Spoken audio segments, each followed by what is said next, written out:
Well, welcome to the first cheap hammer battle report. Previously, to start explaining what the battle was all about or whatever happened in the battle, just as a reminder, you're going to see a lot of proxies because some of the armies or some of the things from the armies are incomplete.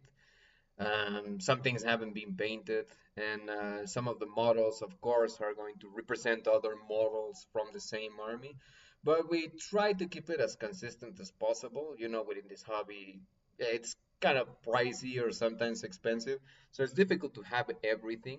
So it just bear that in mind, because of course, you know, we play with whatever we have at hand, and sometimes, you know, you don't have all the units and you don't have all the special units, or sometimes it's out of stock, or sometimes your local store just doesn't have them, so it's pretty difficult to get them.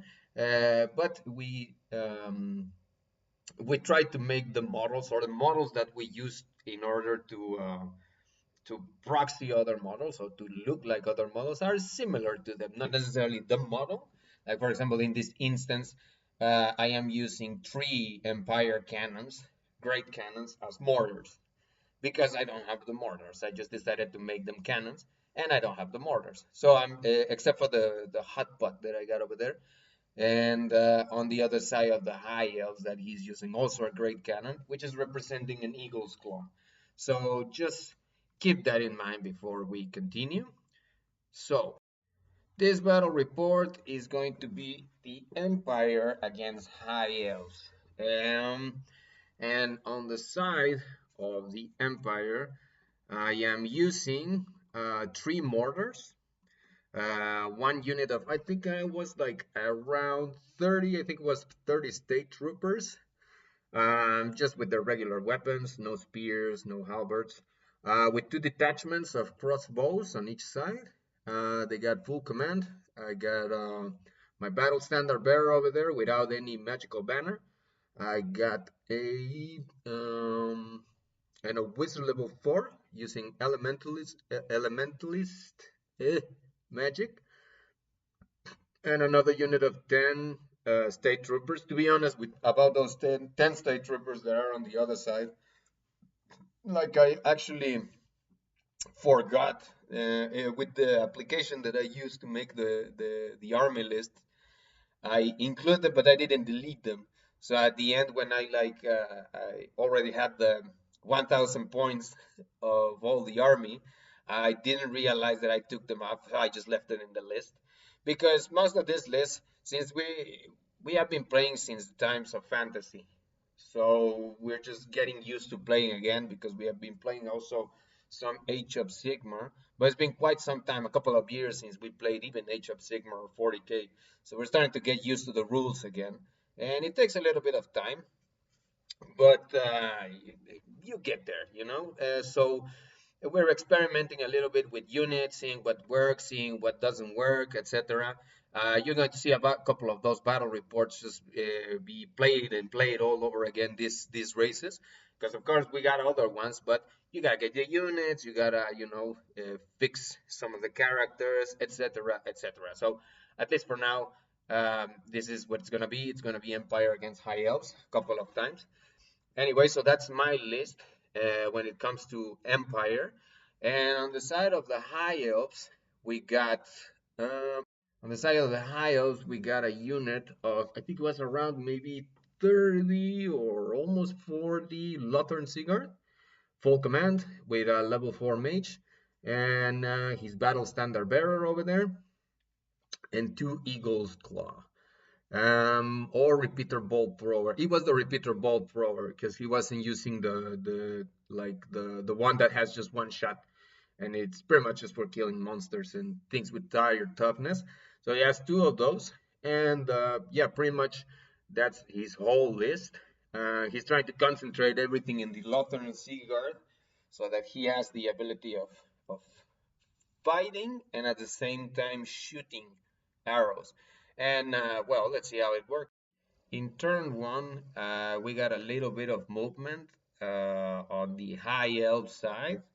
They took a couple of wins because I cast a vortex over there. They took some casualties, and of course on my side, I got a little bit of a mistake because my mortars have no line of sight, given that they are behind my troops. So that's one thing to take in consideration. You know, you should make a little bit of space so you can have a direct line of sight until for your enemy before you shoot them. So because I thought these weapons, since they are like bombardment weapons, you didn't necessarily have to look, or you didn't have to have a line of sight. But yeah, as it has to see the enemy in order to target it and then shoot. So it has been impossible for me to shoot my mortars on the first rounds. So yeah, that's not good. And well, the vortex that I cast over there close to the Lothar and Seaguard took a couple of casualties, but nothing big until now. So for turn two, the Empire has suffered a couple of casualties, quite a couple of quite the number of casualties because of the Lothar Seaguard, and they also cast a spell which make them ethereal, which I was planning on charging them, but it's pretty useless because well, my troops don't have any magical attacks, so I'll just be wasting my time if I just charge them. I could hold them with a charge, but it would just be useless at this point because I would just give them those free ones. I just hold the line a little bit and just expect them to not charge, or just keep my troops over there just for them to not charge my main unit. But yeah, they cast Shield of Sapphire, I think it was, and also Ethereal. So they got a 5+ ward save. I think they got just one of them. It was either the Shield of Sapphire or the Walk Between Worlds, but they got the ethereal rule, so pretty much I cannot do any damage to them. I cannot target them. But I shot a couple of, I threw a couple of mortar shots at the Eagle's Claw and, create some damage over there. But overall, it's not looking good for the Empire. So by turn number 4, I charge no the Lothar Seaguard charge my main unit, and they break after a couple of combat rounds. In the first one they could hold, but in the second one they couldn't. So they ran through two of my war machines, and both of those broke.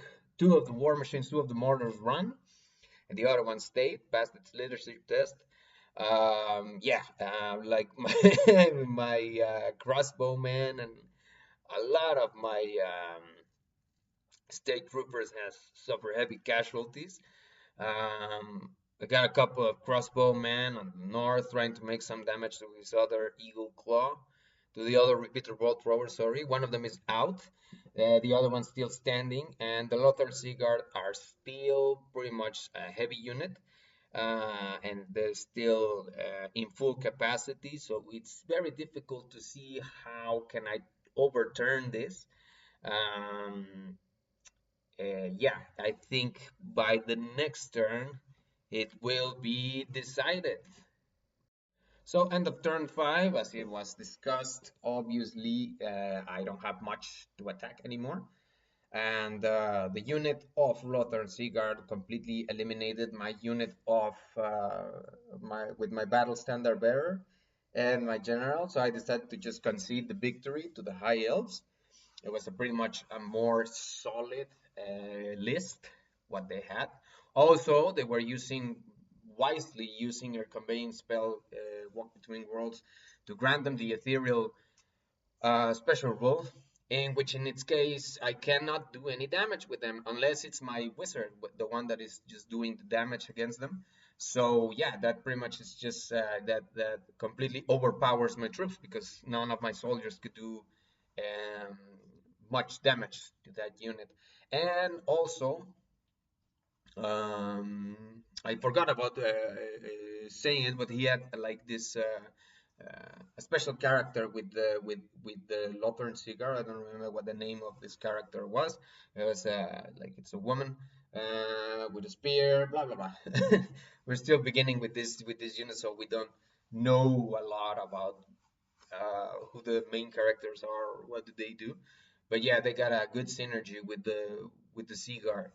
and they created sufficient wounds and they created sufficient damage just to crumble my army completely on both of the flanks. So at this moment, I just concede victory to the High Elves, and yeah, well, that's the end of this battle report. Much things to be learned is, first of all, I guess kind of a rookie mistake putting mortars behind my troops, so I completely block my line of sight, and then moving those things would completely just render them useless because they gotta either move or shoot. So they cannot move and shoot.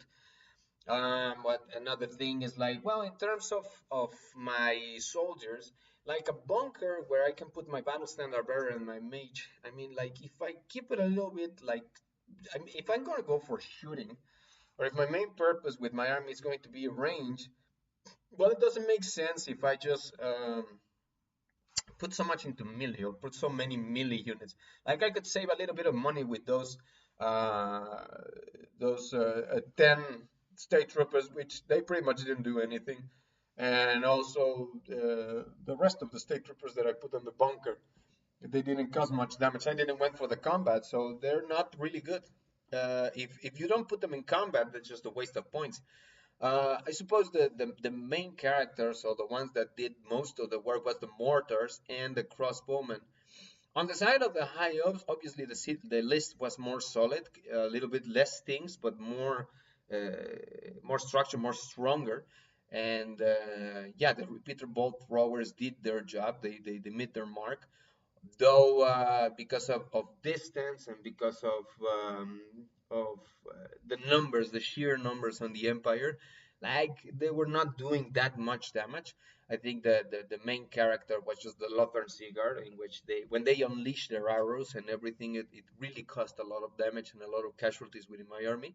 Of course, because of movement and then shooting and then being not necessarily on the optimal range for the war bow, they suffer a lot of like modificators to their shooting skill.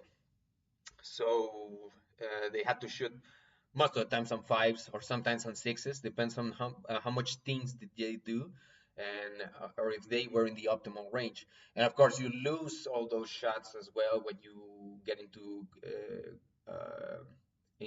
melee.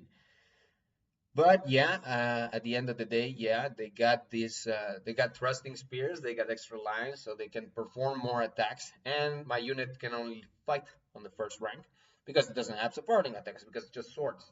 So a horde, well, not a horde, but a 10 soldier uh, front line will be a more optimal option because the 10 of them would fight. But at the same time, it's like uh, I think it depends on what you want to do with your soldiers, because at the same time, I mean, if you put them with halberds or with spears or things like that, but it depends on what kind of army are you fighting. If you're fighting against elves, if you go for higher strength, like the toughness is not really that good as well. So you can, I mean, you're gonna almost all the time, or you're gonna hit on fours, and when you don't hit on fours, when you hit like with higher strength, you're gonna go for threes. So yeah, you can go for something like that, like halberds, or you can just use the swords and the shields if you want to save a little bit more points for something else. And it's just literally just a bunker for the the battle standard bearer and a mage, or maybe a commander or something like that. But I would say that would be it. So that's it for our battle report. I hope you like it. We're open for suggestions, of course, and we're open for commentary and things that you inconsistencies that you people find, things that we didn't took in consideration, any advice that you can give us. It's always very appreciated, because of course this is a learning process. We're not going to be like the best at the game in the first games, but we're getting there and we're trying. And well, thank you again for seeing our video, and have a good day.